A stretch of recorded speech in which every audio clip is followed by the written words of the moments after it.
एक बहुत गरीब किसान था। वह अपनी बेटी के साथ एक छोटी सी झोंपड़ी में रहता था।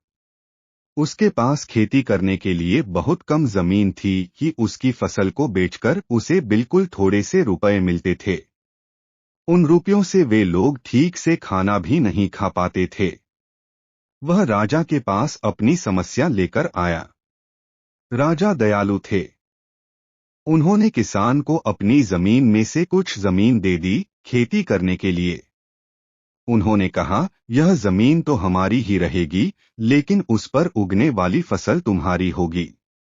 किसान ने राजा को बहुत बहुत धन्यवाद दिया।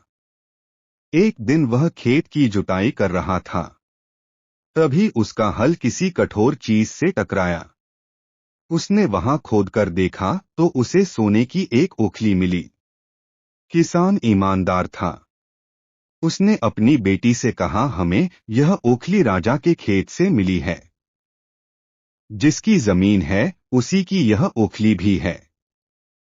इसीलिए हमको इसे राजा को लौटा देना चाहिए।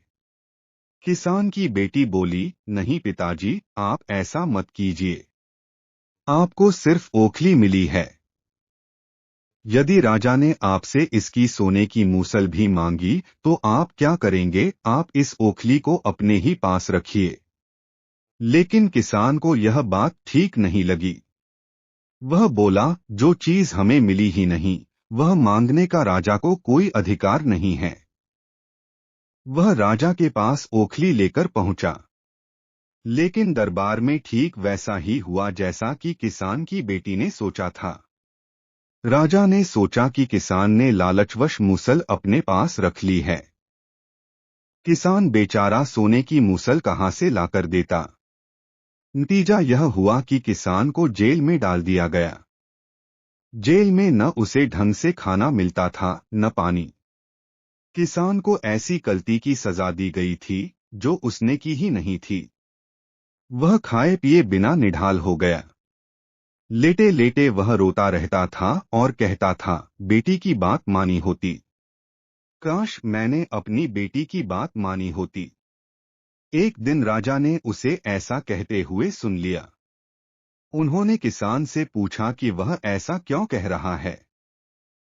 तब किसान ने राजा को पूरी बात बताई। राजा को अपनी गलती का एहसास हुआ। किसान को तुरंत छोड़ दिया गया। किसान की बेटी को राजा ने दरबार में बुलाया। उससे बातें करने के बाद राजा को पता चल गया कि वह कितनी बुद्धिमान है। किसान की बेटी को राज्य के खजाने का मंत्री बना दिया गया। उन्हें रहने के लिए घर और सभी सुख सुविधाएं दी गईं। किसान और उसकी बेटी सदा सुख से रहे। किसान को थोड़ा कष्ट जरूर झेलना पड़ा, लेकिन अंत में जीत सच्चाई की हुई।